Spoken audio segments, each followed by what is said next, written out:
J'ai fait une vidéo récemment où je montrais comment toi en tant que parent tu peux aider ton enfant à faire ses devoirs dans son éducation, et j'ai aussi mentionné le fait que c'est parfois difficile pour le parent de travailler avec l'enfant parce que l'enfant n'a plus confiance aux parents. Alors dans cette vidéo-ci, je vais parler de pourquoi est-ce que ton enfant ne t'écoute plus et pourquoi est-ce que ton enfant n'a plus confiance en toi. Oui, pourquoi est-ce que ça devient difficile pour toi, le parent, d'avoir une relation saine avec ton enfant. Alors la seule et unique raison pour laquelle c'est devenu difficile pour toi, le parent, de vraiment avoir une bonne relation avec ton enfant, c'est parce que vous n'avez plus de communication. Alors c'est très facile et c'est très simple de dire ah oui, il n'y a plus de communication, nous ne parlons plus, mais comment est-ce que toi alors tu peux comprendre pourquoi est-ce que ce problème de communication s'est instauré entre vous deux? Et ici alors je vais juste te prendre 3 exemples parce que parfois c'est difficile parce que quand on dit communication, chacun comprend cela comme il veut. Parce que pour certaines personnes la communication c'est quand je te fouette, pour certaines personnes la communication c'est quand je te commande, tu fais ce que je dis. Donc il y a pas mal de choses qui entrent dans cela en fait. Donc je vais juste te prendre 3 exemples de cas et là pour te montrer comment un problème de communication peut créer un manque de confiance à l'intérieur de ton enfant, mais plus important encore, peut détruire la relation que tu as avec ton enfant. Ici déjà, le premier point, comme j'ai dit, la communication, c'est déjà très important de définir c'est quoi la communication. La communication, c'est un échange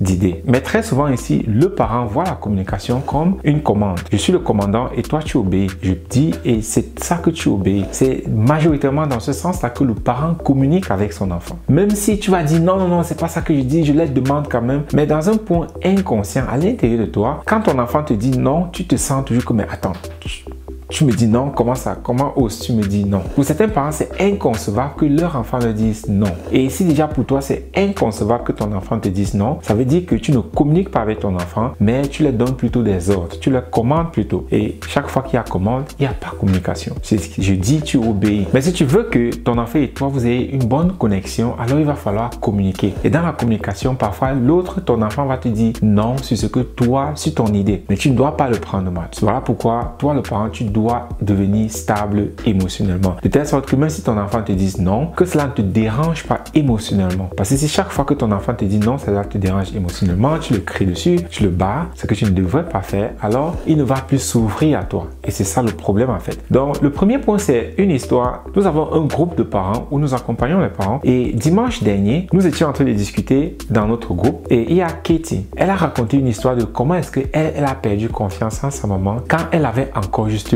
8 ans. Alors elle racontait l'histoire que quand elle avait 8 ans, bon, elle allait à l'école et ses parents allaient travailler, comme c'est le cas pour tout le monde. Et à l'école, alors vous savez, à l'école, les enfants, ils discutent avec d'autres enfants, ils échangent des idées, qu'est-ce que tu as appris, qu'est-ce que tu connais, et ainsi de suite. C'est là donc qu'elle était avec son groupe d'amis et ils étaient en train d'apprendre les mauvais mots, donc les mots pour insulter. C'est là donc qu'ils ont appris, je ne sais pas qui a découvert ce mot, mais une de ses camarades lui a dit, oh, ils ont dit, oh, il y a ce mot-ci là que tu peux utiliser quand quelqu'un t'énerve vraiment ou bien quand il y a quelque chose qui t'énerve. Et ce mot-là, c'était bitch en anglais. En français, si tu veux traduire, c'est pute. Et c'est là alors qu'on a dit, mais fais attention, ne le dis pas n'importe comment parce que c'est vraiment un gros mot.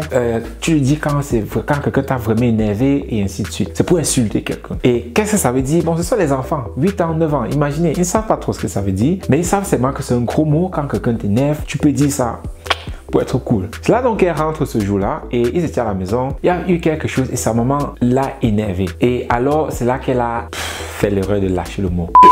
Directement, dès qu'elle a lancé le mot, sa maman s'est tournée puis elle a claqué comme ça. Et pour elle alors, elle était choquée. Oui, elle savait que c'était un mot pour insulter, mais elle ne savait pas jusqu'à quelle ampleur est-ce que les adultes comprennent ce mot. Et c'est là que dès que sa maman l'a claqué, directement sa maman, oh mon Dieu, qu'est-ce que j'ai fait? Elle a commencé à s'excuser, mais l'erreur était déjà commise. Et pour elle alors, depuis ce jour-là, elle a compris que elle ne doit pas dire ce qu'elle pense à sa maman, ou bien elle ne doit pas dire ce qu'elle veut à sa maman. Et c'est donc là que depuis ce jour-là, elle n'a pu faire confiance à sa maman de lui dire ces choses. Donc voilà une situation comme ça où nous les enfants, nous disons ce que nous pensons à nos parents, mais nous sommes plutôt punis en retour. Et par conséquent, nous ne voulons plus nous ouvrir pour les expliquer ce qui se passe parce que nous ne voulons plus être punis de nouveau. Là, on peut maintenant expliquer que mais attends, comment est-ce qu'un enfant comme ça ose dire un mot comme ça à sa maman? Ça aussi, je comprends très bien, mais regardez un enfant de 8 ans qui a appris un mot à l'école, qui ne sait même pas ce que ça veut dire. On a seulement dit, tu dis ça quand quelqu'un t'énerve. Elle le dit, elle se fait battre par par son parent.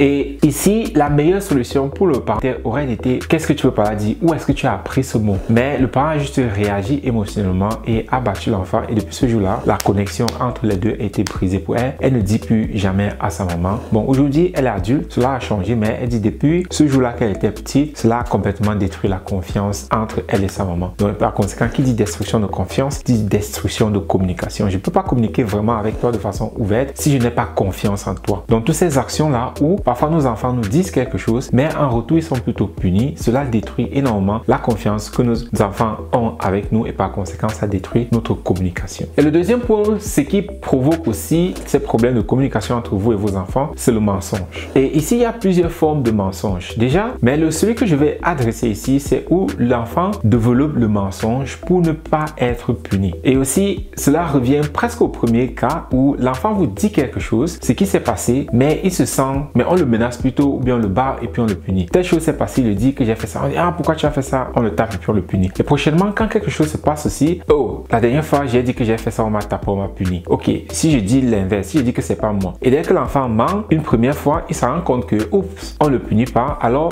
l'enfant commence à développer cette habitude-là, à mentir parce qu'il se rend compte que quand il dit la vérité, on le punit. Mais quand il ment, on ne le punit pas. Alors, il commence à développer ce caractère et ce comportement-là. Et aussi, un autre point de pourquoi est-ce que l'enfant développe parfois le mensonge, c'est parce que les parents eux-mêmes mentent. Oui, toi le parent, tu mens énormément. Voilà pourquoi ton enfant aussi ment, parce qu'il copie cela de toi. Et ceci est très important. Parce que quand nous disons parfois, quand tu achètes des jouets à ton enfant pour Noël par exemple, ne mens pas à ton enfant que c'est le Père Noël qui l'a acheté. Quand tu dis ça, c'est pas vrai, c'est pas le Père Noël qui l'a acheté, c'est toi qui l'as acheté. Quand tu dis cela inconsciemment, tu es en train d'apprendre le mensonge à tes enfants. Et plus tard aussi, ils vont mentir. Et tu vas dire, mais attends, mais d'où est-ce que cela vient? C'est parce que toi-même, tu as menti. Parfois aussi, tu dis à ton enfant, ok, à 12 h, dans 30 minutes, on va aller faire ABC. Et quand ton enfant revient dans 30 minutes, mais maman, tu as dit que, ah, laisse-moi, je suis encore en train de travailler. Non, tu vois pas que je peux comprendre que si tu dis à ton enfant, ok, dans 30 minutes, on va aller sur la place du jeu. Mais dans 30 minutes, tu es encore occupé. Alors, explique à ton enfant que oui, je t'ai dit 30 minutes, mais cependant, les choses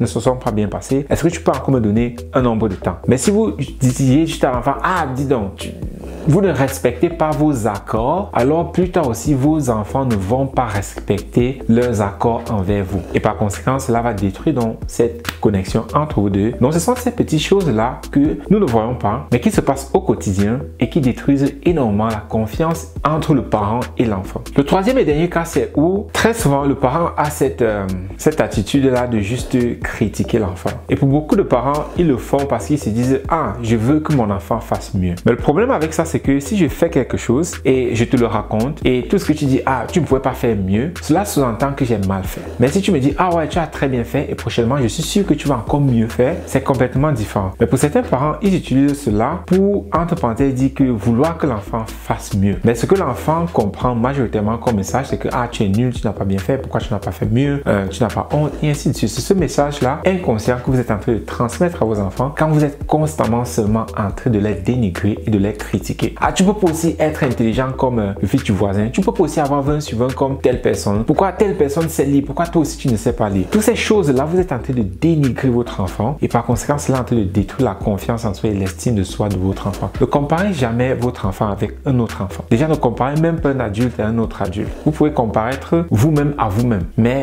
pas à une autre personne parce que cela détruit énormément l'estime et la confiance en soi de votre enfant. Ces critiques-là, comme j'ai dit, pour beaucoup de parents, ils critiquent parce qu'ils se disent que ah, en critiquant mon enfant, il va faire mieux. Non, en le critiquant, il va plutôt plus rien faire. Il va plutôt s'empirer parce qu'il va penser que ok, tout ce que je fais en critique, c'est moi. À quoi bon essayer encore? Donc, faites vraiment attention avec votre langage. Comment est-ce que vous communiquez avec vos enfants? Si vous voulez quelque chose à vos enfants, n'utilisez pas des métaphores, n'utilisez pas un langage codé comme je le critique pour qu'il fasse mieux. Non, dis-lui que j'aimerais que tu fasses mieux. Soyez direct dans votre communication avec vos enfants parce que vos enfants n'ont sûrement pas encore développé un niveau de communication comme pour vous les adultes. Si déjà toi l'adulte tu as un bon niveau de communication, parce qu'on aime beaucoup critiquer nos enfants Par contre, nous-mêmes, adultes, parents, on ne sait même pas communiquer. On n'arrive même pas à s'exprimer. Donc, faites très attention de comment est-ce que vous communiquez avec vos enfants. Prenez la peine d'être direct avec eux. Si vous vouliez qu'ils travaillent mieux, dites que, ah, j'aimerais que tu travailles encore mieux. Ne dites pas que, ah, tu peux pas travailler comme telle personne. Pourquoi? Dites que, ah, je sais que tu peux faire mieux.